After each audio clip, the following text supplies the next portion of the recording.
এটা 17 বছর এই ছবিটা আমার গোপন ছিল।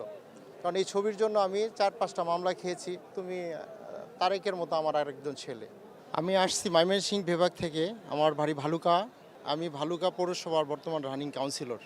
এই ছবিটা আমার 99 রুট মার্চে ম্যাডাম আমার মা খালেদা জিয়া যখন ঢাকা থেকে ময়মনসিংহ রুট মার্চ করেন, সেদিনই আমি আমার পিঠে পুরে লিখেছিলাম মা খালেদা জিয়া বিএনপি।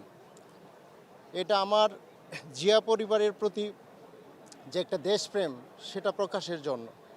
কারণ আমি আমার জন্মলগ্ন থেকেই আমি শহীদ প্রেসিডেন্ট জিয়া এবং জাতীয়তাবাদী দলের আদর্শকে ধারণ করে আমি রাজনীতিতে পা দিয়েছি। আমার বয়স যখন 6 বছর তখন আমার মা মারা যান। আর যখন আস্তে আস্তে বুঝতে শিখি যে রাজনীতির ইয়াতে, তখন আমি ম্যাডামকে মা বানাবো এইরকম একটা করি আমি। উনি আমাকে একবার বলছিল দেখার পরে, এই ছবির পরে আমাকে একবার বলছিল যে তুমি কি কোনো চাকরি করবা? আমি বলছি না মা, রাজনীতি করলে চাকরি করা যায় না। তা আমি রাজনীতি করি, আমি রাজনীতিতে বিশ্বাসী এবং শহীদ আদর্শের বিশ্বাসী, ওই হিসাবে আমি রাজনীতিতে থাকতে চাই। পিঠে পুড়ে দেখার পরে ফুসকা পড়ে গেছিল। তারপরে বলছে তুমি তারেকের মতো আমার আরেকজন ছেলে।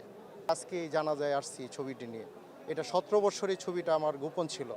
কারণ এই ছবির জন্য আমি 4-5টা মামলা খেয়েছি, জেল খেটেছি, অনেক অত্যাচার নির্যাতন সহ্য করেছি।